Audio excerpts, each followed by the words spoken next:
अब से कुछ ही घंटों पहले दुनिया ने एक चौंका देने वाला हमला देखा।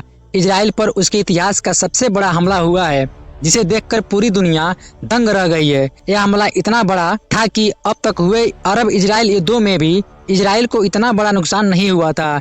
ईरान ने इजराइल पर अत्याधुनिक बैलिस्टिक मिसाइलों से हमला किया है और इजराइल के दो सबसे अहम ठिकानों को सीधा निशाना बनाया है। इस हमले में पहला और सबसे बड़ा नुकसान हुआ इजराइल के स्टॉक एक्सचेंज को।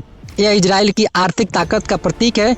इसे आप भारत के मुंबई के बॉम्बे स्टॉक एक्सचेंज जैसा मान सकते हैं। इस इलाके की कई इमारतें मिसाइल हमले में बुरी तरह तबाह हो गई है। इस हमले से इजराइल की इकोनॉमी पर बहुत गहरा असर पड़ा है। कई लोग घायल हुए हैं और शेयर बाजार में भारी गिरावट दर्ज की गई है। ईरान की अगली मिसाइल ने इजराइल के सबसे बड़े अस्पताल सोका मेडिकल सेंटर को निशाना बनाया। यह अस्पताल राजधानी तेल अवीव के बीचों बीच स्थित है और इसे सबसे सुरक्षित क्षेत्र माना जाता है। हैरानी की बात यह है कि इतनी बड़ी मेडिकल फैसिलिटी को सिर्फ एक मिसाइल ने पूरी तरह तबाह कर दिया है। बिल्डिंग का बड़ा हिस्सा गिर चुका है और सैकड़ों लोग घायल हो गए हैं। इसका एक वीडियो भी वायरल हुआ है, जिसमें साफ देखा जा सकता है कि जब मिसाइल अस्पताल से टकराई तो उसका असर कई किलोमीटर दूर तक महसूस किया गया। वीडियो बनाने वाला शख्स पेड़ के नीचे खड़ा था और धमाके के वक्त पेड़ के पत्ते तक झड़ गए। इस हमले में ईरान ने 2 stage solid fuel ballistic missile का इस्तेमाल किया। इसका मतलब ये मिसाइल पहले वायुमंडल से बाहर जाती है और फिर दोबारा धरती के वातावरण में घुसती है। इस प्रक्रिया से मिसाइल को भयानक स्पीड और ताकत मिलती है। इन मिसाइलों में अगर कोई विस्फोट न भी हो तब भी वे अपनी गति और गुरुत्वाकर्षण बल के कारण जमीन पर भीषण तबाही मचा सकती है। ऐसी मिसाइलों को रोकना बेहद कठिन है। इजराइल की रक्षा प्रणाली में आयरन डोम और डेविड स्लिंग जैसे अत्याधुनिक सिस्टम है, लेकिन इन मिसाइलों की ऊंचाई और गति के सामने ये डिफेंस सिस्टम भी बेकार साबित हुए।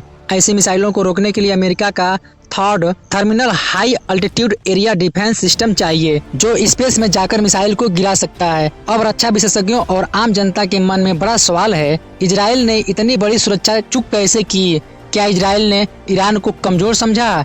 क्या उन्हें उम्मीद नहीं थी कि ईरान इतनी बड़ी कार्रवाई करेगा? या फिर इजराइल को ओवर कॉन्फिडेंस था कि वह पहले ही ईरान की मिसाइलों को जमीन पर ही नष्ट कर देगा? ये सभी सवाल आज दुनिया के सामने खड़े हैं। अब दुनिया की नज़र अमेरिका पर है। इजराइल की हेल्प के बिना अमेरिका नहीं रह सकता और इस बार हेल्प सिर्फ शब्दों से नहीं, कार्रवाई से चाहिए। अमेरिका के पास मध्य पूर्व के कई देशों में एयरबेस है, खासकर सऊदी अरब में। वहां पर थर्ड मिसाइल सिस्टम पहले से ही मौजूद है। अब समय आ गया है कि अमेरिका उन सभी एयर डिफेंस सिस्टम को एक्टिव करे। अगर अमेरिका ने देर की तो ईरान के पास अभी भी कई और घातक मिसाइलें हैं। खुरमशहर, शबाब 3, कायम 1, जो कि और भी विनाशकारी हैं।